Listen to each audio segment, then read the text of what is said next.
sisi tunapaswa kutubu, tunapaswa kumrudia Mwenyezi Mungu. Injili ya Luka sura 13 aya 6 hadi 9 inaeleza mfano wa mtini.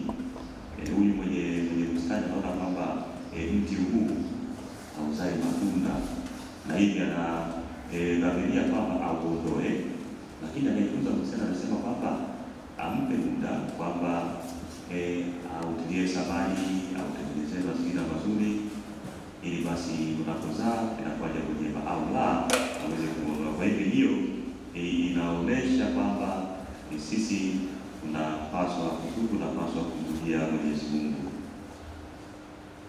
Lakini pia tukisoma waraka wa kwanza wa Mtume Yohane sura ya kwanza aya ya 8 hadi ya 10, hapa kwamba anayesema hana dhambi anajidanganya. Sawa jamani? Sisi sio kamilifu, sisi sio malaika. Pengine kwa mawazo, pengine kwa matendo, kwa mienendo yetu kuna mahali tumemkosea Mwenyezi Mungu. Kwa hiyo tunapoelewa hilo, tunaalikwa kufanya toba. Toba ni muhimu sana kwa ajili ya wokovu. Tumeshadokeza hapo. Sasa katekisimu ya Kanisa Katoliki inaeleza mchakato wa hizo hatua 7 za kufanya toba. Kila mmoja anaweza kujitafiti, anaweza kutafakari hatua hizo 7 katika namna ya kumrudia Mwenyezi Mungu. Ndugu zangu, nipende kuwadokeza kwamba tunapopata nafasi kuja kama hivi, hatuwezi tukaondoka kama tulivyoingia. Kuna kitu tutakipata ambacho kitakuwa ni msaada katika maisha yetu ya kiimani, ni msaada katika maisha yetu, na hasa tunapoelekea wito wa kwanza ambao ni utakatifu. Sasa katika mchakato wa hatua 7, ya kwanza ni kusali, kumwomba Roho Mtakatifu. Nasema kwamba uje Roho Mtakatifu nisaidie niweze kutambua makosa yangu, niyajute kwa moyo, niyaungame waziwazi, nipate kuacha kweli makosa hayo. Kwa hiyo la kwanza kumwalika Roho Mtakatifu. Roho Mtakatifu anatuangazia kwa sababu sisi binadamu hatupendi kukumbuka mabaya. Mwanadamu hapendi kuona mabaya. Sasa Roho Mtakatifu anatusaidia kwamba mimi ambaye nimejikuta nimeingia katika maisha ya dhambi, kuona pengine namna yangu ya kuhusiana na Mwenyezi Mungu, namna yangu kukaa na jirani yangu, na mimi katika familia, wapo katika ndoa, imekuwa katika hali gani? Kwa hivyo Roho Mtakatifu anatusaidia. Hiyo ya kwanza, kwamba kumwalika Roho Mtakatifu. Unapokuwa pamoja na Mwenyezi Mungu katika sala yako binafsi, basi unapojiandaa kufanya toba kumrudia Mungu, ni muhimu kumwomba Mungu Roho Mtakatifu. Roho Mtakatifu, naomba unisaidie niweze kweli kutambua dhambi zangu, niweze kweli kufanya toba. Na baada ya kumwalika Roho Mtakatifu ni kutafuta dhambi. Kwa sasa unaangalia mwenendo wangu, maisha yangu, uhusiano wangu na Mwenyezi Mungu, uhusiano wangu na jirani yangu, uhusiano wangu kile katika jumuiya, maisha yangu yalikuwa namna gani? Kwa hivyo natafuta dhambi. Na katika hali ya utulivu, kila mmoja anaweza kuona kwa kweli kuna sehemu pengine sijafanya vizuri, kuna sehemu nimekosea Mwenyezi Mungu. Kutafuta dhambi katika hali ya utulivu, kila mmoja anaweza akagundua hali ya udhaifu wake. Lakini baada ya kutafuta kwamba tunajua mimi uhusiano na Mwenyezi Mungu hapa kumekuwa na kasoro hii, na jirani yangu kumekuwa na kasoro hii, katika jumuiya nimefahamu dhambi yangu ni hii. Baada ya kuzitafuta hizo, sasa tunapaswa kujuta. Tunapaswa kujihurumia kwamba kweli mimi nimefanya dhambi, nimeona hili ni kosa, na hiyo dhambi ituumize. Hapo utakuwa unajiandaa sasa kuingia katika kufanya toba ya kweli. Ndivyo itakuwa ni kama mchezo tu, kwamba nimetambua hali ya maisha yangu, nimetambua dhambi zangu, na baada ya hapo sasa ninajuta, ninakuwa na maumivu kwamba kwa nini nimefanya hivi. Lazima kujuta. na hapa nielekeza kwamba tusijihurumie, tusijiogope kwamba kweli mimi nimekuwa mdhambi, nimefanya jambo ambalo halimpendezi Mwenyezi Mungu. Na baada ya kujuta sasa, tunapaswa kukusudia kuacha dhambi. Kuona kwamba kweli Mungu si mzuri, dhambi haimpendezi Mwenyezi Mungu, dhambi inaharibu urafiki wangu na Mwenyezi Mungu. Na kwa hiyo sasa mimi naacha maisha ya dhambi. Na hapa kuelewa vizuri pia tunaweza kurejea Injili ya Luka sura ya 15 aya ya 11 hadi 32. Hapa tutapata simulizi la mwana mpotevu anayefahamika, baba mwenye huruma, huyu mwana aliyepatikana tena. Na hapa sasa katika kukusudia kuacha, Injili ya Luka sura ya 15 aya ya 17, aya ya 18 na aya ya 20 zitusaidie kumwelekea Mwenyezi Mungu na kufanya toba ya kweli. Aya 17, huyu ambaye aliomba urithi kwa baba yake anakwenda kutafanya mali, anasema kwamba anafanya tathmini, ni watumishi wangapi kwa baba yangu wanakula na kusaza, mbona mimi nahangaika, mbona mimi nateseka maisha haya mabaya. Na hakuishia tu katika kufanya tathmini hiyo. Aya ya 18 anasema kwamba nitaondoka, nitaacha maisha haya ya dhambi, maisha ambayo yanampendeza Mwenyezi Mungu. Ya 17, 18 na 20 akaondoka. Kwa hivyo kukusudia kuacha dhambi, kwamba kweli hii dhambi ni mbaya na hakuna dhambi nzuri, kwamba dhambi inavunja urafiki wetu na Mwenyezi Mungu. Kwa hivyo kukusudia kuacha dhambi, na baada ya kukusudia kuacha dhambi ndio sasa tunakwenda kuhukumu, kwenda kuungama mapadre ili kuweza kusamehewa. Haitoshi tu wewe peke yako kwamba mimi peke yangu nimetafuta dhambi ili Roho Mtakatifu zimeniumiza na wewe nakusudia, lakini baada ya hapo sasa napaswa kuiongea sakramenti ya nini?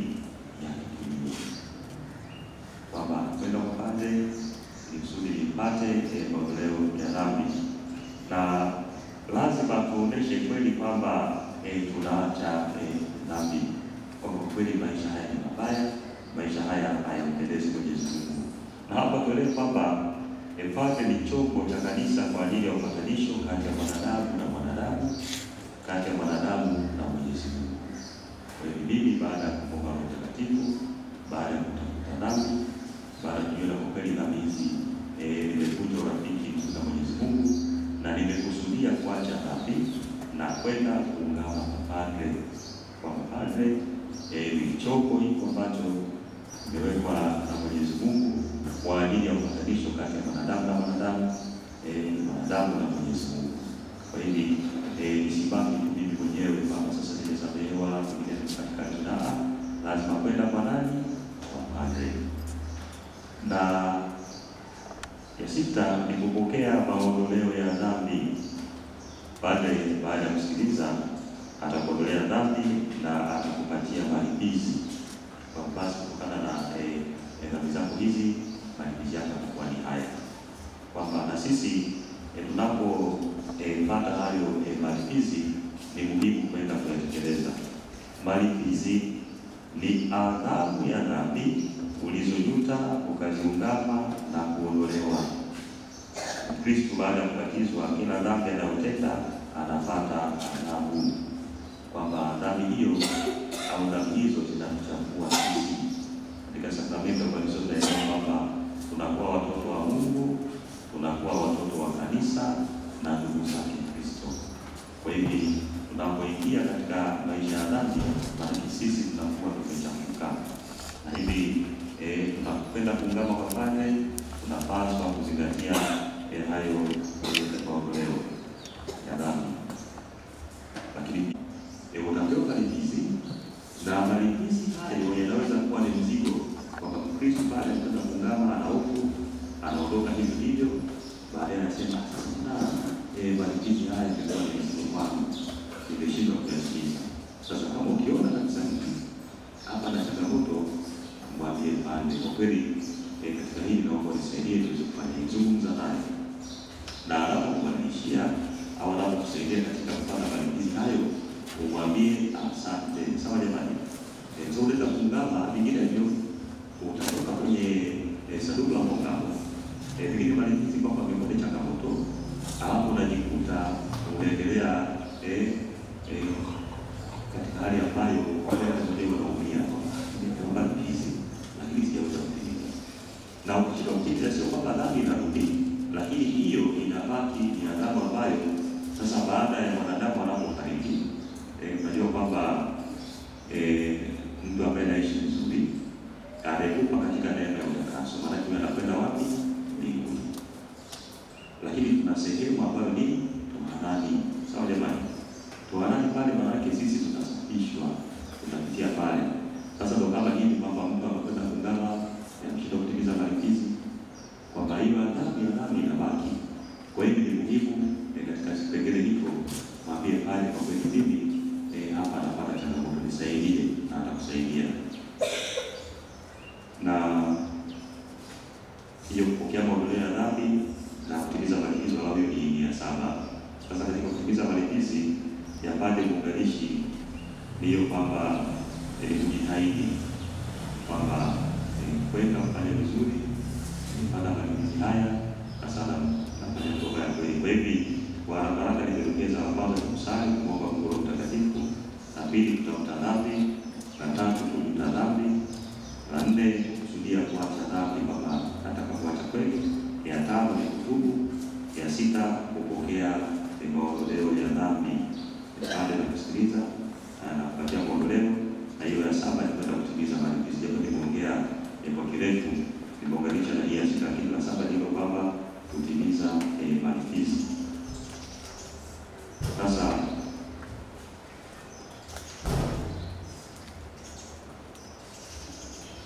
tukitaka kuachana na adhabu, kwa mfano kanisani tunafanya kama hivi na sala hapo unaona kuja hivi, lakini usikana wakati kwenye misa mtu anakuwa yuko kimwili, lakini kimawazo anafikiria vile biashara yake pale yako, anafikiria familia yake, anafikiria vile nyumbani kwake na kwa hivi, kwamba kimawazo badala ya katika hali ya utulivu katika maadhimisho ya misa mwanadamu anaanguka katika dhambi. Au wakati mwingine pengine kanisani jamani, mwingine anakuja kwenye misa lakini anajikuta analala sisi au anasikia simu yake. Na sasa kanisani tunazungumza na Mwenyezi Mungu, tunakwenda kumpelekea nia zetu kwamba kuna dhambi nyingi wakati vile tunazitenda bila sisi ile kufahamu au tunajua kwamba najua ni muda kanisani misa inaendelea, lakini katika ile mwanadamu anaanza kuwaza na kwa hiyo kanisani anaenda soko, anaenda mwingine kwa mtoto anakwenda Mombasa, kwamba yuko kanisani ile akili yake inahama hata utulivu.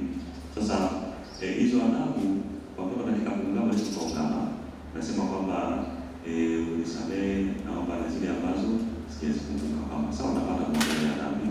Lakini kuna wakati mwingine pengine kuna dhambi ndogo ndogo tunajisahau. Sasa hizo dhambi Mungu anatuhurumia na kutupatia msamaha kwa matendo mema. Ndio maana tunasema jamani, kwa wale wagonjwa na jamani tunafanya matendo ya upendo, pengine matendo ya huruma, tunakwenda kuona wale wahitaji. Kwa tunapofanya hivyo tunapotenda mema na Mwenyezi Mungu naye anatusamehe, Mwenyezi Mungu anatuhurumia. Na hapa tunapoweza kurejea waraka wa kwanza wa Mtume Petro sura ya 4 aya ya 8. Zaidi ya yote iweni na juhudi nyingi katika kupendana, kwa sababu upendo usitiri wingi wa dhambi. Anasisitiza tuendelee kutenda mema na Mungu anatusafisha. Kwa hiyo ndugu zangu, na sisi ni mwalimu daima kutenda mema. Hizo ni hatua 7 katika mchakato wa kumrudia Mwenyezi Mungu. Sasa tuangalie kwamba kiini cha toba ni nini? Jamani, kiini cha toba ni kutubu dhambi. Sawa jamani? Kwamba kiini cha toba mimi ni hakiki, niko na nafasi ya Mungu sasa na kwenda kweli katika kuacha dhambi hizo. Sasa hapa tunapotafakari kuhusu kiini cha toba, hapa ndio kuna changamoto jamani. Hapa ndio kuna hitilafu. Tunaweza kukuta kwamba kuna mambo hayaendi vizuri. Sasa hapa tunaweza kujiuliza swali kwamba tunatubu lini au tunatubu kitu gani? Kila mmoja kwa namna yake. Kwa sasa hivi natubu lini? Natubu kitu gani? Katika mchakato huu wa toba hapa kuna changamoto. Na wakati mwingine wengi tunaweza kujikuta kwamba tunatubu matokeo ya dhambi na pengine hatutubu ile dhambi yenyewe. Kwa sababu matokeo yalikuwa ni hivi, lakini dhambi yenyewe tunaweza kujikuta kwamba hatuitubu. Ni kama mtu ambaye sasa anakata matawi kwenye mti lakini haondoi shina wala mzizi. Sasa ni muhimu kujiuliza kwamba natubu lini? Natubu kitu gani? Tukifanya toba ya kweli tutasamehewa. Tukifanya toba ya kweli tunafanya nini? Tutasamehewa. Kwa sababu tunatubu matokeo ya dhambi, ndio maana wengi tunaendelea kutenda dhambi. Kutubu matokeo ya dhambi, lakini tunaacha kile dhambi yenyewe. Na ndio maana tunakuta mwanadamu mara kwa mara tunajikuta tunaingia katika maisha kwamba tunafanya hatua zote hizo, lakini mwisho wa siku tunajikuta kwamba sasa nimeenda kutoka, lakini dhambi inaendelea kutunda kwamba tunaungana leo kwenda kesho kutwa. Tunaelewa kwamba Mungu daima ni huruma na sisi hatupaswi kuchoka. Na kwa mfano Kristo anakwenda kuungama, hatupaswi kuona hivi jamani, sawa? Kuna pale mara kwa mara anaenda kuungama sana, hata kama kwamba mimi ni mganga. Kwa sababu sisi sio malaika, sisi ni wanadamu, tunahitaji huruma ya nani? Huruma ya Mungu. Na mtu anayeelewa kwamba Mungu yupo, huruma ya Mungu ipo, hataona aibu wala hataogopa, daima atanyongea sakramenti ya kitubio. Anapojikuta kwamba amekuwa ni mchafu wala hawezi kuwa na hofu yote, mimi nitakuka sasa na mdia Mwenyezi Mungu. Na hapa katika kumdia Mwenyezi Mungu ni muhimu kuondoa ile mizizi, kuondoa shina, si tu kuondoa matawi. Vile na mara kwa mara tunaona katika dhambi ile au katika hali ile wanaungama sasa baada ya muda na rudi katika dhambi. Sasa hapa tujifunze kwa Mfalme Daudi. Mfalme Daudi yeye alitubu kwamba ukiangalia kosa lake ni kwamba alilala na mke wa mtu na akamua yule askari Uria, mjumbe huyo alimua Daudi. Sasa pale ukiangalia kwamba Daudi alilala na mke wa mtu, sio? Lakini matokeo ya kulala na mke wa mtu ilikuwa ni nini? Ni masivyo jamani. Na katika uumbaji ni kwamba baba anashiriki, mama anashiriki, Mungu anaweka hivi. Sasa pale ukiangalia hapa tunaweza kuona kwamba matokeo ya dhambi, kwamba dhambi yake inamchukua mke wa mtu, sawa, lakini matokeo ya dhambi yake ni nini? Ni mama kuwa mjamzito. Sasa habaki Mfalme Daudi hakubaki tu kwamba kuumia kwa sababu ya ile mimba.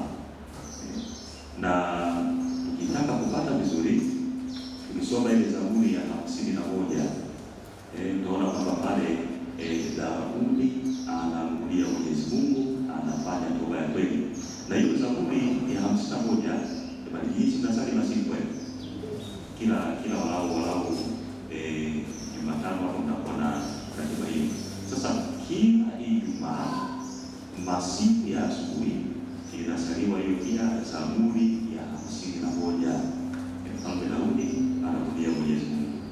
Sasa tunapojifunza kwa huyu Mfalme Daudi, kisoma kitabu cha pili cha Samueli, ile sura 12, sura 12 mpaka nafasi za kusoma, lakini kitabu cha pili sura 12 aya ya 13, aya ya 14 na 15 ni kiini cha kuungama. Inakusaidia hapo kwamba kumrudia Mwenyezi Mungu. Daudi hapo unaona kwamba anamwambia Nathan kwamba nimefanya dhambi, nimemkosea Mwenyezi Mungu, na Nathan anamwambia kwamba ni Mungu ndiye ambaye anakuondolea dhambi hiyo. Sasa Mfalme Daudi amsaidie kuingia katika kile cha sakramenti, kwamba yeye alitambua kosa lake na anaona aibu, anafanya toba, kwamba alitambua kweli aliyofanya si mambo mazuri, aliyofanya hayampendezi Mwenyezi Mungu. Huyu Mfalme Daudi alitambua changamoto yake hiyo, kwamba anakuwa yule askari kulia amelala na mke wa mtu, sawa, amepata mimba, na hivi sasa anaona kosa lake, kuangalia ameua, amechukua mtu, na changamoto imejitokeza hapo. Sasa huyu anakuwa na majuto, anakuwa na mahangaiko. Sasa toba ya kweli ndiyo ambayo imetokeza Zaburi ya 51, Mfalme Daudi, sala kanisa tunasali kila Ijumaa imeshaeleza. Sasa ukisoma hapo tunaona kwamba Daudi anatambua ni dhambi tangu kuzaliwa kwake. Baada sisi tulipozaliwa tulikuwa katika hali ya nini? Dhambi ya wazazi wetu wa kwanza. Kwa Daudi anatambua kwamba tangu kuzaliwa ni dhambi. Na katika hiyo sura ya 61 aya 17 hapa Daudi anasema kwamba moyo uliovunjika na kufodheka, Mungu utaona. Anatubu, anaomba asafishwe na au weupe kama theluji au sufu. Mfalme huyu anamwendea Mwenyezi Mungu kwa toba hiyo, na ambapo nimetokeza kwamba kosa sio mimba jamani, sawa, yale ni matokeo ya changamoto ambayo ni pana wengi. Sasa kirejea pia kitabu cha pili cha Samueli sura ya 12 aya 16 hadi 33, kwamba kama nimetokeza katika zile hatua, sisi tunapokwenda kuungama tunapata hayo, tunapata maondoleo, lakini pia malipizi, kwamba adhabu ambayo sisi tumezitenda, na tunapopata adhabu au malipizi kwamba twende tuyafanye vizuri. Sasa angalia, nimewaambia kwamba tunajifunza kwa Mfalme nani? Mfalme Daudi. Sasa Mfalme Daudi unajua alipata adhabu gani? Adhabu ambayo alipata ni kwamba yule mtoto atakayezaliwa nini? Atakufa, hatakuishi. Kwamba sawa, yule mama alijifungua mtoto kutokana na changamoto ambayo ilitokeza hapo, na alipokuwa na miaka 12 alianza kuugua. Hili kijana mtoto wa kiume mzuri kabisa, Daudi alipata kwa huyu mama, lakini katika umri huo miaka 12 alianza kuugua. Naona hiyo napata changamoto huyu na Daudi. Sasa Daudi anamwambia Mungu, sasa huyu mtoto ambaye amezaliwa amefanya kosa gani? Mungu acha tuendelee. Sasa alichofanya Daudi, angalia, ni kwamba Daudi akaacha kuvaa nguo za kifalme, anaacha mavazi mazuri, anaacha nguo za kifalme, anaacha kula vizuri, anaacha kulala mahali mazuri. Huyu Mfalme Daudi sasa anafanya toba, akalala kwenye majivu, akaacha kula wiki 3, ili kwamba mtoto afanye nini? Apone. Unaona? Ili kwamba sasa ameelewa dhambi yake, na katika kumrudia Mwenyezi Mungu, hiyo Zaburi ya 51.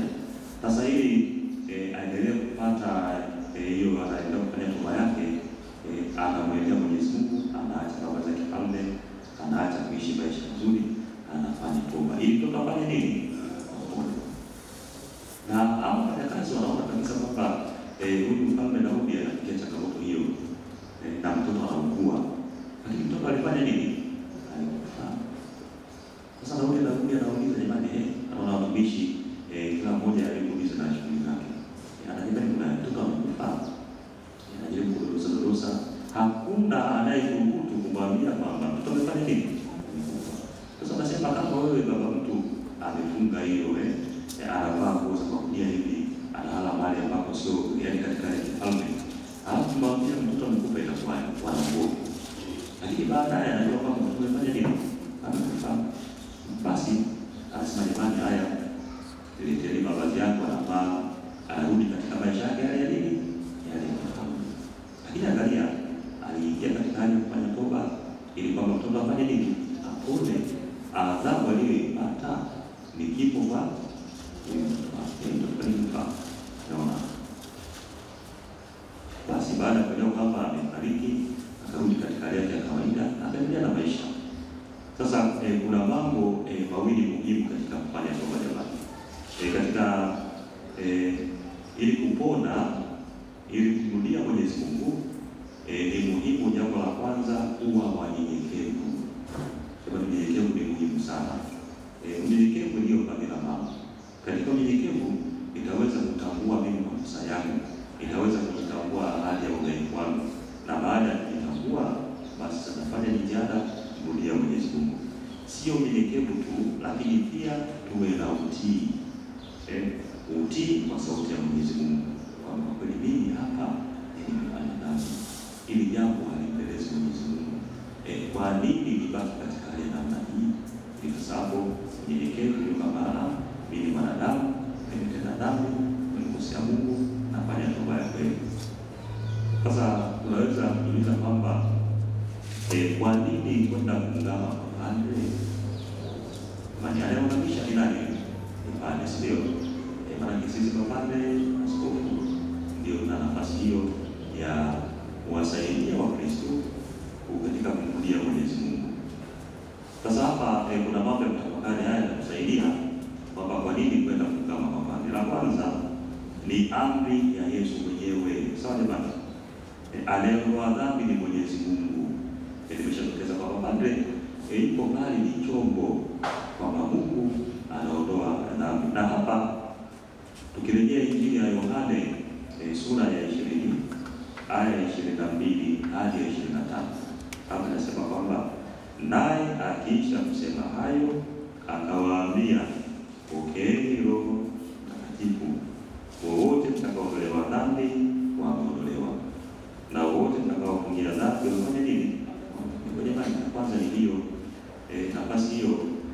Basi Mwenyezi Mungu amependa kutuweka sisi mapadre kuwasaidia Wakristo katika kumrudia Mwenyezi Mungu. Kwa hivyo ni amri ya Mungu yeye mwenyewe, na hapa anasema pokeeni Roho Mtakatifu, kutupatia nafasi hiyo. Na pale katika sakramenti ya kitubio ni sehemu ya huruma ya Mungu. Sawa ndugu zangu, hatupaswi kuogopa. Mwingine anaweza kusema sasa hivi kaongea, mbona padre ananifahamu? Nakutana naye pengine hapa mahojiani, Kigamboni kwa kiasi ule, akinitazama usoni, sinawaza dhambi zangu. Jamani, ni huruma ya Mungu. Sawa? Mwingine anapenda kwamba nisema kuna maungamo ya jumla na kuja mapadre wageni sana hapo, niende nikashushe mwili wako.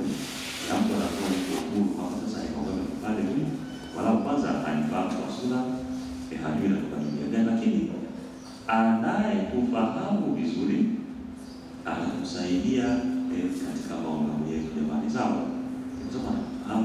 Na Kristo usiogope. Sawa ndugu zangu, kwa sasa hivi mbona naishi jana sana na padre, akiniona mimi anatazama usoni kama dhambi.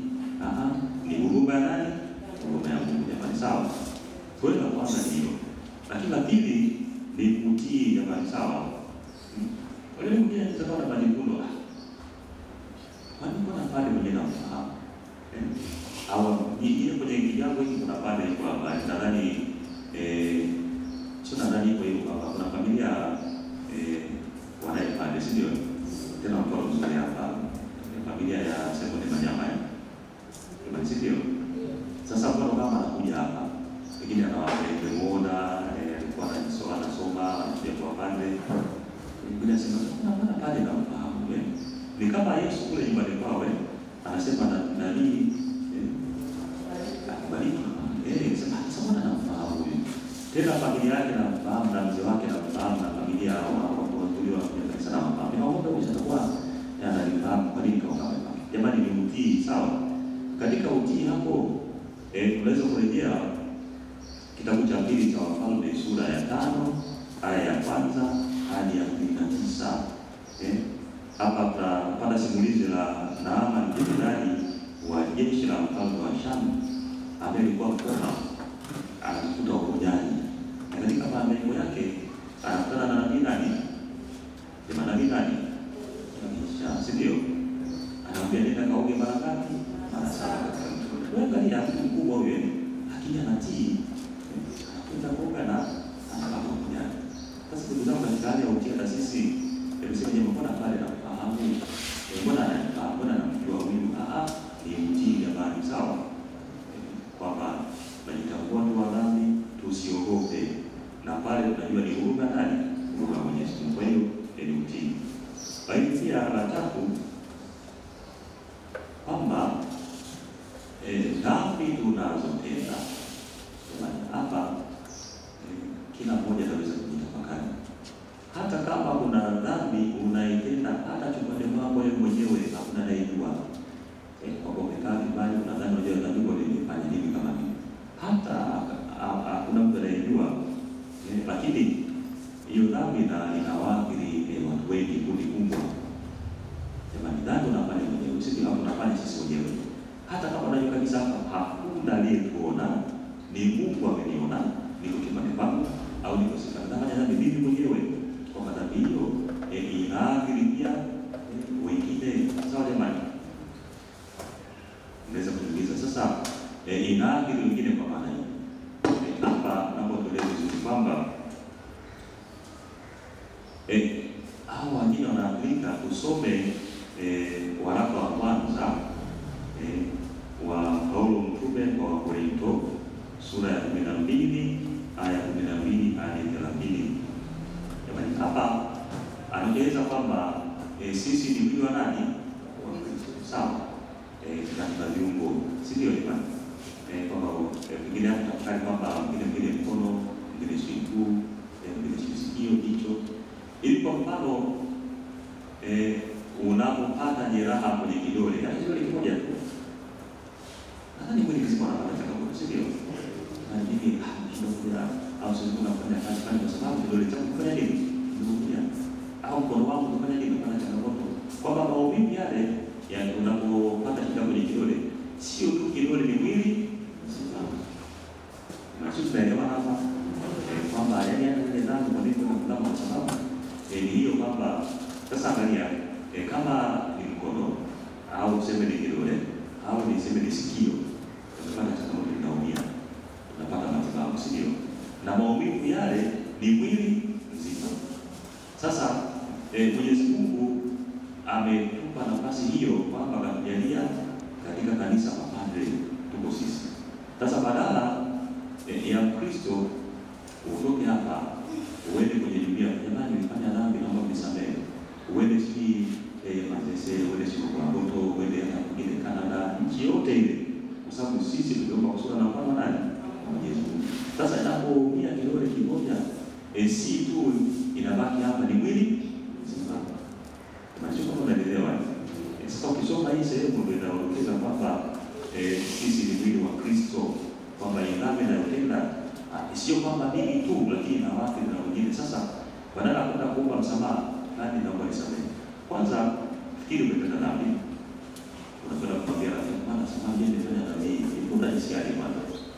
Sio kwamba unajialika kwamba vile pale. Sasa kuondoa hali ya namna hiyo, tunakwenda kwa nani? Padre. Padre ni chombo cha upatanisho jamani, kati ya Mungu na wanadamu, mwanadamu na mwanadamu. Sasa mwanadamu ndio hapa niende jamani, nimefanya dhambi hii naomba mnisamehe. Kuna padre. Sawa jamani? Kwa hiyo dhambi tunazofanya sio kwamba tunatuathiri sisi wenyewe, hata wengine, sababu sisi ni mwili mmoja katika Kristo. Lakini pia kuna siri ya kitubio. Sawa jamani? Siri ya nini? Ya kitubio.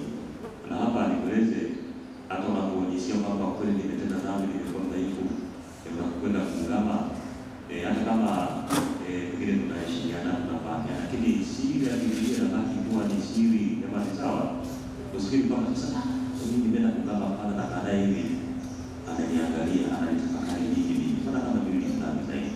Sasa mwanadamu shakiria hivi katika ile binadamu, haendi kuungama, lakini ni lugha nani? Hata kama tunafahamiana sawa. Kwa mfano mwanadamu akiwa anafanya anafanya shughuli zake, anakuwa na muda wa kungama kwa baadhi ya anafanya nani. Hivi katika hali ya ugonjwa unafanyaje? Unataka jamani hapa kama sina haya naona yale zinaondoka. Hivi kwa mfano unasafiri kwenye gari, sio kwenye meli au kwenye ndege.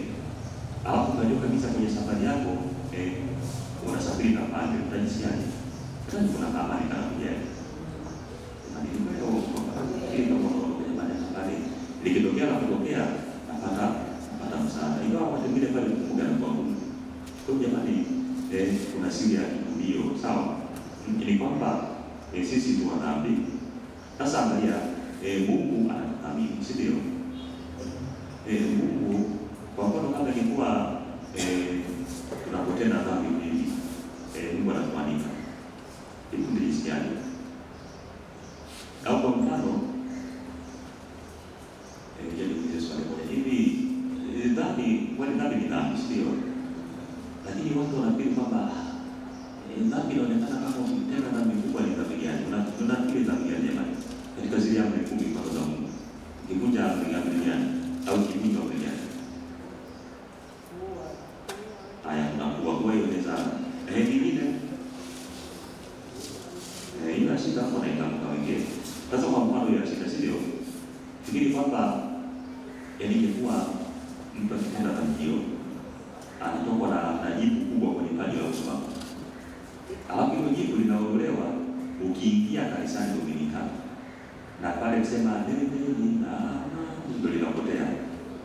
Hivi ingekuwa ni jamani. Yaani ukiingia sema fulani na dhambi, kila mtu anakuangalia. Sema jamani, huyu jamani kwaje? Lakini Mungu alikia kwa hiyo sio. Usikili kwamba jamani ingekuwa anafanya dhambi hiyo. Kuna mwingine sawa anaweza kuwa lakini sasa kile dhambi ambayo dhambi hiyo ni mbaya. Sasa ukiingia kanisani ndio kwamba unakuta ndio anakuwa anajipora fulani kwenye uso. Hapo jamani nani fulani. Tunapoangalia wana mezea. Bali ni mbaya. Sasa Mungu anapenda kufanya hayo. Ndio maana kuna siri ya nini? Sawa.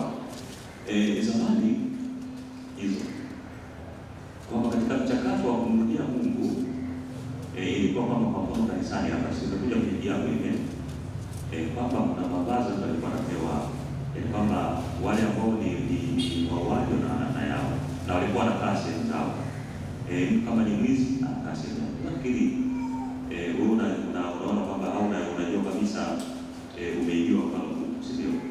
Au kuna mwizi kaingia ndani kwa ameiba. Au kitu sio wingi. Au naona fulani kama mavazi yake ameenda kukaa upande wa ni mwizi kama mavazi ya mwizi ni haya. Tunataka kumchukua sema bali huyo wakaniingia. Au wale ambao wana changamoto hiyo kuja mbele ya kwa sehemu zao kukaa. Nadhani sio kitu kizuri, sio? Mwanadamu pale hata sisi hapo kwa tumekaa hivi. Mtu anapomwambia wana wewe umefanya dhambi hii, umefanya hivi na hivi na hivi. Sio kama unajisikia vizuri. Kama si kitu kizuri maana kuna siri nini? Kwa hiyo sababu ni hizo. Nimedokeza hapo ya kwanza ni hiyo kwamba ni amri ya Yesu mwenyewe, sawa? Na pili ni ile kwamba kutii, kwamba jamani mimi si mkamilifu, mimi sio malaika, nimeruka dhambi na kuja Mwenyezi Mungu. Ya tatu ni hiyo kwamba ukitenda dhambi tunaathiri hata watu wengine kwa maana kwamba tunakwenda kwa pale badala ya kwenda kwa kila mmoja, jamani mimi ni mdhambi nimefanya jana, tunakwenda kwa pale. Hapo nimesema hiyo kwamba ni sisi ndio na pale anaposikia maongano hayo hapaswi kuyazungumza popote, sawa jamani? Na nafikiri ikitokea amina kungamisha mtu hapa, lakini kuna Mkristo hapo amesikia wewe anaungama, hata wewe mwenyewe unapaswa kukaa kimya. Kwa jamani ni siri ya nini? Ya kutumia. Kwa hiyo kwa sehemu ya kwanza kuhusu toba ni hivyo. Kama utakuwa kuna swali na kitu gani basi nafasi hii. Lakini napenda twende kwa mtindo huu na inawezekana tukamaliza pia mapema hii semina hii jamani, sawa? Kwa sababu mambo ndio muhimu. Hatuwezi kuongea yote tukamaliza, lakini kwa haya leo yanakuwa ni msaada. Basi kama utakuwa na swali na jambo lolote maana sasa ni saa 4 kasoro. Ilipasa 3 mpaka saa Sasa moja zaidi nimepika sio. Hata kama kuna dakika pale za kupigia usimame sana na ratiba. Ila kama kuna swali kwa ajili ya kuongea kuhusiana na hii topic ya kwanza ambayo nimezungumza. Baada ya hapa utakuja kuingia kuhusu msamaha. Sawa jamani? Yaani msamaha kwa watu wengi tunateseka, wengi tunahangaika. Na baada ya msamaha kuna mambo nitayaongeza ambayo ungeeleza kukusaidia. Sawa jamani? Kwa maisha yetu kwamba ukiangalia hiyo swala la msamaha kwa uongozi, tutajitahidi kuongelea pia kwenye mahubiri kwa sababu mambo ambayo walau yanataka kuelezea mambo yatakuwa ni mengi, kama tupate vitu kwa ufupi, lakini bado siku jamani, sio? Hata kama mtajipanga wakati mwingine leo nimefanya hivi, lakini bado kuna nafasi nyingine ya kuongelea mambo mengine. Kwa hivyo penda kwanza kubaki katika toba. Lazima tuelewane kuhusu toba. Sasa kama utakuwa kuna swali pengine na kuna lolote la kushirikisha au wale walichopata sio kitu kibaya bali sio. Na nashukuru nimeona kumpa aktiva ndani ya halisi sijala kuna na hapo ndani. Tumezungumzia ukasema kwamba kama kuna changamoto ya mafizi mkopeo mjulishe pale. Hebu naomba mfano. Changamoto ya namna gani ambayo inabidi umuombe pale na kusaidia. Sasa hii inabaki kwa mhusika. Kwa mfano labda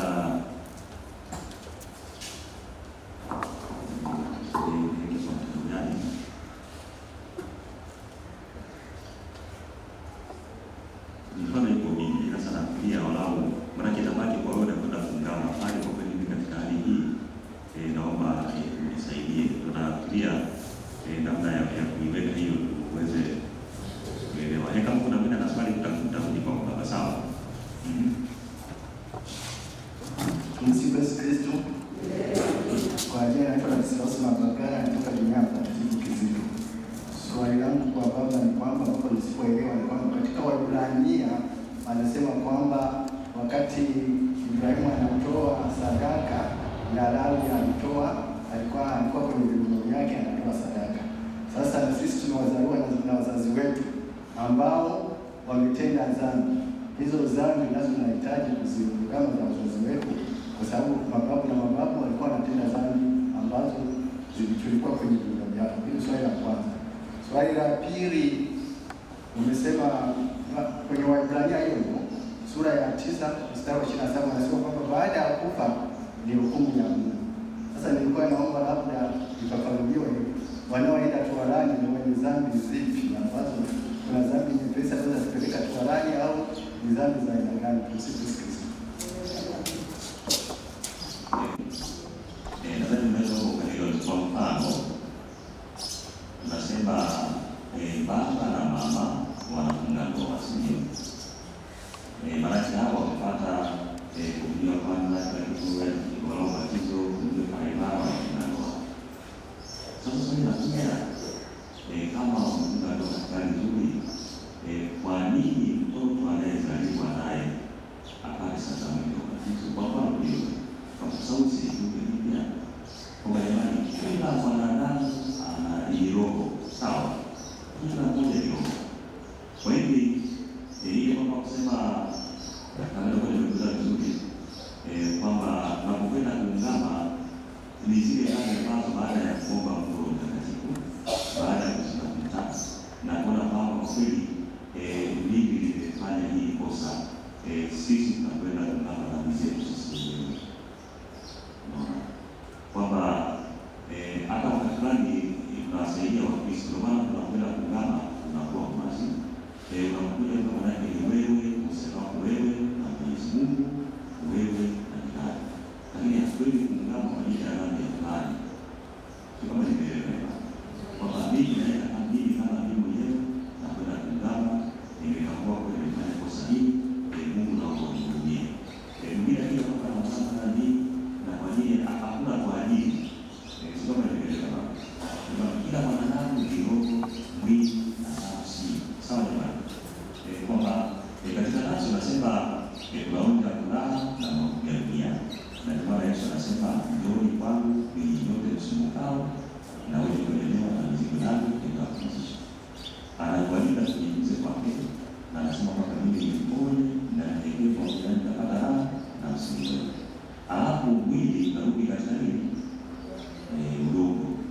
Sisi tunarudi lakini roho inabaki kuwa hai. Kwa hiyo roho inakuwa ni kitu cha mfumo. Kwa hiyo katika mambo ni wewe mwenyewe. Sawa jamani? Sababu sema tunataka kufanya sisi wenyewe. Kama nimeweka baba. Alafu la pili swali la pili ilikuwa na swali la pili ni kwamba katika Waibrania 9:27 nasema baada ya kufa ni hukumu ya Mungu. Kwa hiyo je, wanaoenda toharani ni wenye dhambi zipi za aina gani? Kwa sababu kuna kwenda kwenye moto wa milele na mbinguni na toharani. Sasa nilitaka kujua ya toharani ambao wanakuwaje dhambi zao za aina gani? Sisi tuna nafasi ya kuwaombea ndugu zetu wengine, si ndio? Na hapa kuna fundisho ambalo tulipata nafasi kadhaa sio kuongelea zaidi, lakini maana ni kwamba sisi tunajua kwamba sio kamili na kuna dhambi nyingi tunazitenda. Kwa mfano leo tukiweza kwamba hawezi kuwa kanisani, unafikiri na bala au na wazi fulani kwa kanisani, unatenda dhambi. Au kwenye misa kanisani, badala kutafakari masomo na misa kila kitu, lakini wanadamu tunakuwa na mawazo mbalimbali. Sasa hivi ni dhambi ndogo. Kuna dhambi ndogo nyingi za kutazama na sisi kingine. Sasa hiyo dhambi maana yake kwamba mwanadamu anapofariki tunasema kwamba kwa dhambi hizo ndogo huyu anahakikisha kwamba sehemu ya kusafishwa ambao ni na toharani. Ndio maana sasa sisi tuna nafasi ya kuwaombea ambao wametangulia mbele za ndio maana tunakuwa na misa na waombea hawa Mwenyezi Mungu anapopokea huko mbinguni, maana sala zetu bado zinawafaidia wale ambao hawana kwa sisi tunaipa nafasi. Kwa hiyo ndio ndio kwenda kulala kuoga vizuri au kusikia kitabu kile maagizo vizuri. Sasa hapo bado mafano yote hayo ndio tunapita wapi kwanza kusafishwa maana. Sawa jamani. Ndio maana kwa mfano mtu anafariki mtakatifunika anamwambia msio kama mnaweza kunizika mahali popote lakini mnakumbuka katika altari ya Bwana. Kwa hiyo sisi tunapata nafasi ya kuombea ndugu zetu marehemu, Mungu anawaeleza na anawaombea huko mbinguni. Na hapa tusome kwa Biblia huko. Ni waraka wa pili wa Petro sura ile ya 3 aya ya 8. Tunashika kwa ndani ni kuunganisha na kusema na sababu kwa mtandao.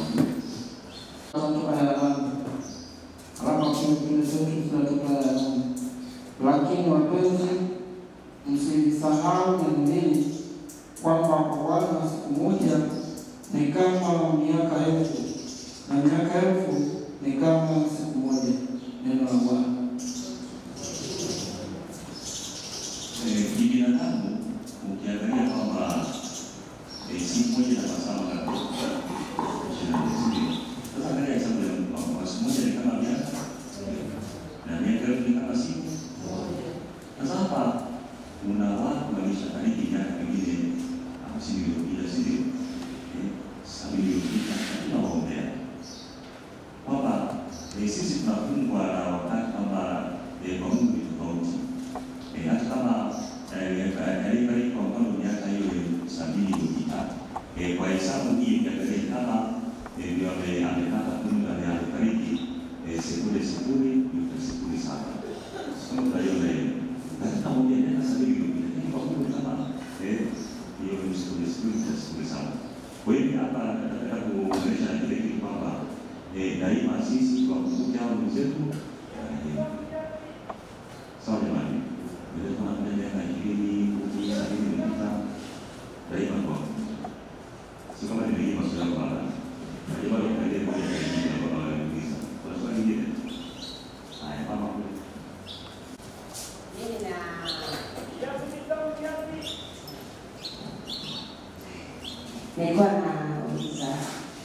kwenye dhambi ya kusengenya. Katika dhambi ya kusengenya nafikiri na nikiangalia na sehemu tatu. Yule anayesengenya halafu inapita kwa mtu, halafu inapita kwa mtu mwingine anakuambia bwana, jana nilikuta fulani anakusengenya kwamba wewe bwana ni mchawi, hata duka lako siku hiyo unalikuta mauzauza mimi na nini. Kwa hivyo mimi inaniingia moyoni.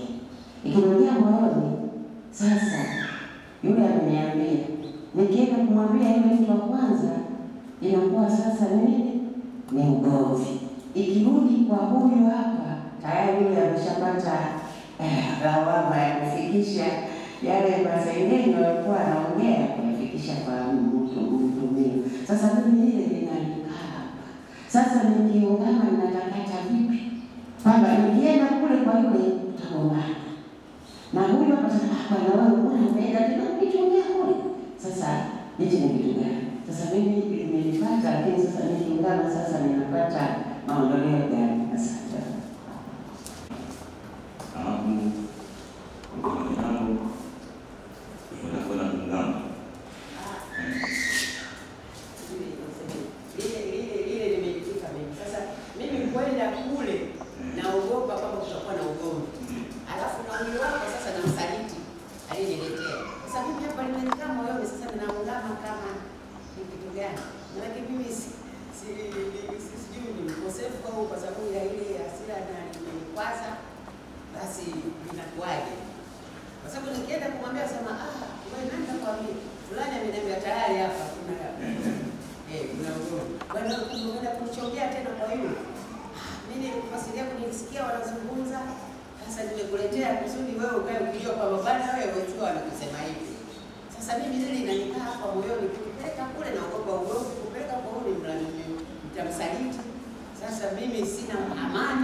Tumsifu Yesu Kristo.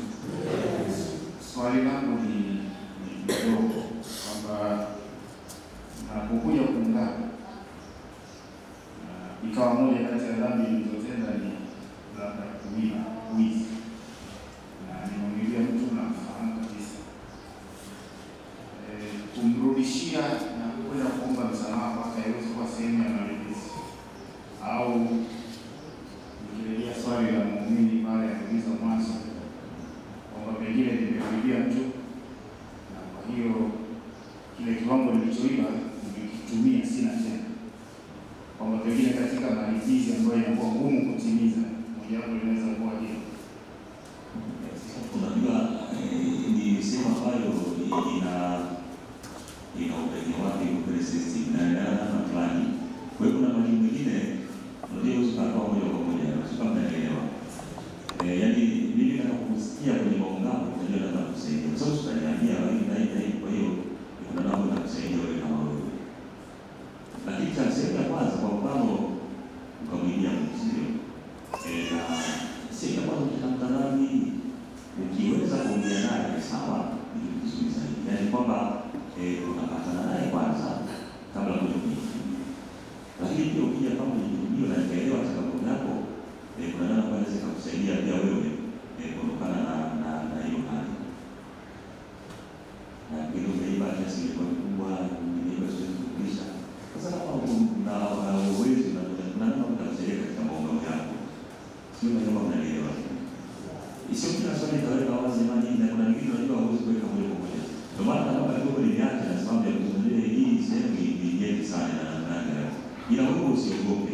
mfano kwa rais au baba baba anaweza nikasema kwa mfano ni daktari, sio? Yuko hospitali. Na sisi kanisa Katoliki tunasema kwamba analinda uhai.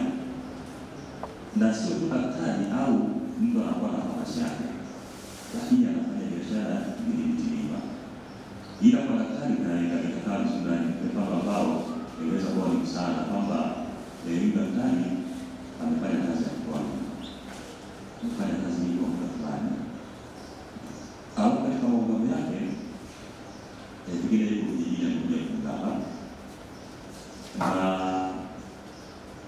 hadi baada ya kumsikiliza sasa kutana na dhambi yako hiyo, inabidi pengine ndani ya miezi mitatu uende kituo cha watoto yatima, na kule uende na watoto yako kama ni sukari weki fulani, hiyo ni sehemu ya kufanya toba wewe, hii kumwambia Mungu. Lakini baada ya hapo pengine wewe huko ni kituo cha watoto yatima, ni mpaka usafiri pengine, yaani ni kama mbona kama wakapanga hizo usiweze sana usafiri mpaka pengine uende pale zaidi, lakini hali yako au unaumwa kwenda mbali inakuwa ni changamoto. Tabia kule pale nini baba na ndio swala lako wewe na pale ni kwa kweli hii itakuwa ni changamoto. Naomba nisaidie ndipo nipatie mada na ni mweleo au malizi yangu atasaidia. Ni kama tunashika kwa pamoja kwa sababu mara nyingi na baki siri anakuja kuungana na kwa wakati kuunganishi na Mwenyezi Mungu ametupatia jambo hili. Nisema hapa kwa kweli na upekee wake sana. Unaona ile moja wao. Lakini mara nyingi tutapewa mali hizi ambazo tunaweza kutekeleza. Mara nyingi ni hivyo. Ndio maana nasema ni huko ndani. Yaani sio sehemu kama lazima kama kumkomboa mwanadamu. Sasa ni mtu ambaye kosa ametambua, anajua kwamba sio kwa kitu. Anakwenda kujirudia sasa hivi. Anahitaji faraja na kuomba na Mungu. Mungu anasaidia kiroho. Kwa hiyo nataka kumsaidia ili kumpa hata maombi pale kwake anaweza kufanya. Au kwa mfano mwingine ndio kumwambia Yesu anaambia watu sisi kufanya hivyo. Unajua kila ikikapo saa 6 mchana, kila ikikapo saa 9 kwa mchana. Ndani ya wiki moja. Sali kusali ya Mungu. Kwa hiyo tunasema tunafanya hii kwa kweli bila ana changamoto kusahau kwamba hata kuna mambo mengine yanaweza kufikia kwa safari. Kama mimi kwa kweli naomba ubadilishie unisaidie katika malipizi hayo kulipe mara anafanya hivi. Yeye ni mtu ambaye wanafanya kwa moja kwamba ni hivi. Sio kama unaelewa. Ela kama ikitokea tunapenda kuungana pale, alafu anapata malipizi ambayo malipizi kweli na shida. Ni sawa naweza kujadili mara nyingi tunajitahidi sana kumsaidia Kristo apate malipizi ambayo ni msaada katika maisha yake. Hatumrudikii tunamsaidia. Labda kama unasaidia hapo huwezi kumsaidia hata jina kungana na changamoto hii hayo nataka kusikia tunajua. Kwa hiyo kitu kinabaki kuwa siri ya huyo anayeungana na pale anayesimamisha. Maswali mawili ya mwisho. Sio hii kama anaeleweka na inaelewa. Basi maswali mawili ya mwisho. Hapa mziki kidogo kwenye mada nyingine. Tumsifu Yesu Kristo. Baba, mimi nilikuwa naomba kuuliza. Mfano naenda kwenye kitubio, nimejiandaa na ninakumbuka dhambi zangu zote. Nikifika pale naungama, lakini bahati mbaya muda sana ambayo nilipanga pia kuungama ninasahau kabisa. Sasa nikisharudi labda nimemaliza kusali kabla ya malipizi niliyopewa au waika siku nyingine labda kwenye misa nakumbuka bwana nilisahau dhambi hii. Sasa baba anaweza kwenda kukomunika au ndio dhambi naiweka katika mfumo gani, au labda nitaipangia tena siku nyingine nikaiungana au naiacha ndio inakuwa imepotea hivi. Tumsifu Yesu Kristo. Kuna wengine wanapenda kuungana wanaandika. Unaweza kaandika hadi kwa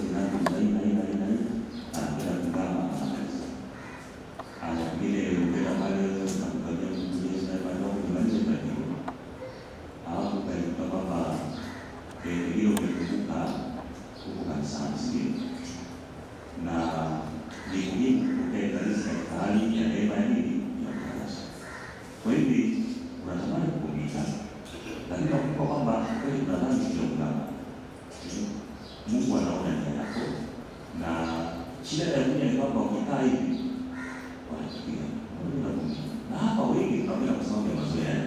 Lakini bado lakini katika uhalisia sijui kwa hali tunajikuta tunapokea kanisa katika au mara nyingi hatuko katika hali ya neema ya Mungu.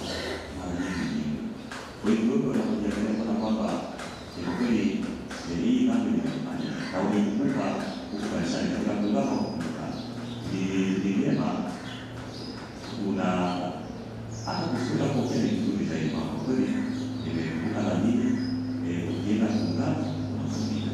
Kwa hiyo unaweza kukusanya kupokea ni sawa. Kwa maana nimeona bado mimi nilingana na ile kama ile ni sawa nimekumbuka sasa. Kwa kuwa hata hiyo kabla muda kujilisa unakwenda kuzama hapa. Umepata mambo ya Mungu. Alafu haujaondoka bado umekaa sehemu unadhani ile ngama unaweza kurudi tena. Ukapata mambo leo kama hapo ni bado kukumbuka. Ni vizuri wao kupokea kanisa serikali ya imani. Kama ningeona kwa vile nimekuwa na msafara. Lakini imani inasema jamani ukitafakari vizuri. Hizi hatua ambazo nimewaambia zile sana. Na mtu kalitafakari vizuri na sababu kweli mimi anaangalia vizuri kabisa hivi. Kweli unafanya vizuri kwenye kitu vinginevyo inakuwa ni kama mazoea na kama ile kwa sababu ndio hapo mbele. Kama nasema hiyo ndio kwamba mara nyingi tunataka matawi lakini tunaacha mizizi na nini? Chini. Kwa sababu lakini hapo katika hali ya hali ya kuingia kama ile kama naomba mnisaidieni sana. Kwa sababu ndio kuna swali.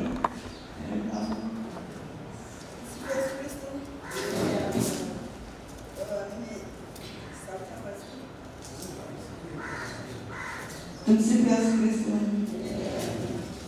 Baba, mimi nitaka utuongezee kidogo kwamba mtu ameenda kuungama na kapangiwa malipizi, lakini kwa bahati mbaya pengine hakuweza kutimiza yale malipizi. Ulishatueleza kwamba hiyo inabaki kwa dhambi na siku nikifa tunapita kule toharani kwa ajili ya hiyo dhambi. Lakini siku tutakapoenda kuungama tena nikaungama na hii kwamba sikutimiza malipizi, je, bado tutapita kule toharani au tutakuwa nimesamehewa?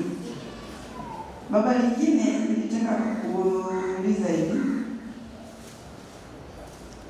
wakati tunapopewa malipizi, zamani mimi nakumbuka nilipokuwa mdogo nilikuwa nawasikia wazazi wangu wanasema kwamba tunaenda kufanya kutimiza malipizi. Walikuwa wanapewa malipizi ya kufanya kitu fulani kama kubeba matofali kwa ajili ya ujenzi wa kanisa au kuchimba mchanga kufanya nini. Anasema tunaenda kufanya hii kwa sababu ya malipizi. Sasa tunawashukuru kwamba sasa hivi umesema kwamba kidogo nimeona kwamba huyu nikimpa hii ni ngumu zaidi. Kwa hiyo nimekuwa kidogo tunapewa ile pesa. Na kuna siku niliwasikia watu wakizungumza katika mazungumzo ya kawaida ya Wakatoliki. Wanasema kwamba hata nikifanya dhambi, nikienda na kwa salamu Maria mbili, nishamaliza hizo sipasi, nimemaliza, nishasamehewa. Sasa kwamba kuna yaani wanaona chepesi sana kwamba nikienda napewa tu ile malipizi madogo. Kwa hiyo natenda tena dhambi. Hapo nitaenda tena, napewa baba yetu natenda tena dhambi. Sasa sijui hili limekaaje. Na vile katika dhambi ninazoungama kuna dhambi za kutokutimiza wajibu. Sisi tulifanya mafundisho siku nyingi sana, tumesahau vingi. Lakini ukisoma hiki kitabu cha kidogo cha sala, unakuta mle kwamba katika kuzitafuta zile dhambi ipo pia ya kutokutimiza wajibu wako labda kwa wazazi wako. Lakini pengine hujatimiza ule wajibu sio kwa kupenda, hata wewe mwenyewe labda kipato kidogo kimekupungukia kiasi kwamba ulicho nacho kila kipiga hesabu kanyeji. Kwa hiyo kuna kipindi ambacho huwezi kutimiza wajibu kwa mzazi.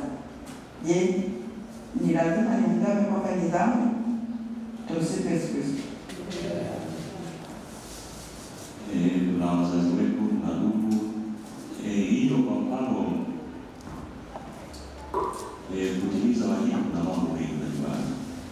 Hilo ni mambo kwa Mungu, kanisa, ndio na nafasi mbalimbali. Kwamba mimi kwa mfano napata kiasi fulani kwa ajili ya familia.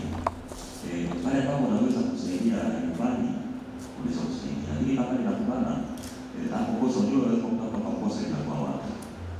Kwamba kile nafasi anayo na kwa mfano mwingine baba au mama ni mgonjwa. Na kweli anaweza kufanya kitu kwa ajili ya baba mama. Lakini tu ni ile kwa ajili ya sema hata kumzea ile kwa mama ile. Kwa hiyo pale sio kitu. Mara nyingi pia lazima kurudi katika nywele sisi kwa kwamba je, hiki tunataka kufanya tunampendeza Mwenyezi Mungu au je tunampendeza Mwenyezi Mungu. Na zawadi kubwa ambayo Mungu kakupa ni uhuru sana. Na uhuru wetu unakuwa na mipaka kwamba nini nifanye wapi na kwa namna gani.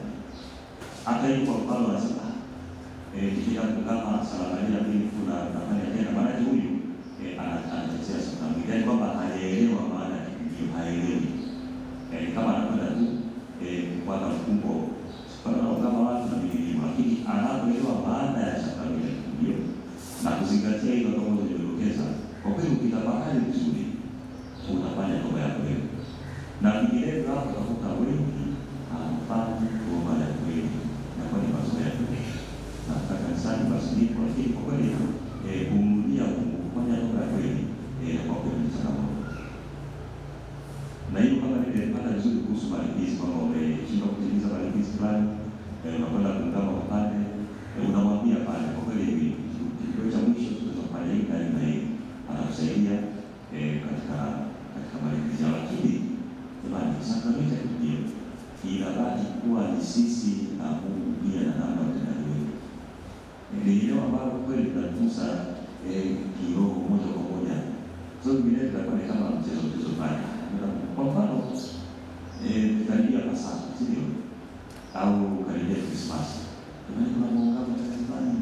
Wako ndio lakini niulize. Ndani ya bali kuna muungano. Na kweli nafanya toba ya kwa sababu ile tutakuwa ni kama mchezo. Pasaka inakaribia. Acha nikaungana. Lakini baada ya kurudi kwenye dhambi, sisi kwa hapa na huyu yeye anafanya kama anasomelezo. Lakini kweli kidunia ukapita kwenye hizi hicho ambacho tulitoa leo, ukamtafakari mfalme Daudi na dhambi aliyofanya na toba aliyofanya, kwa kweli tuna haja ya kumrudia Mwenyezi Mungu. Sio kama nimeeleza ni kitu ambacho kinatuhusu sisi cha kiroho zaidi sisi na Mungu na namna yetu ya kujilisha katika hiyo kwamba na nadhani kuna kile kimeshaeleza kwamba kwa nani tunapata natakaso na tunasafisha na dhambi ndogo. Maana nani kumzike kidogo wewe. Alafu tuingie kile cha msamaha, sawa? Msamaha na mambo taongeza inaweza kutusaidia sisi. Kwa sababu hiyo pale ndio tunataka kuongoza msamaha ni kitu kingine tukiongelea.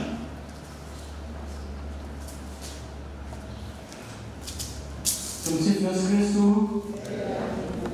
Awali ratiba yetu ilikuwa inaonyesha kwamba mapumziko tulikuwa tunaanza saa 4:15 mpaka saa 4:30.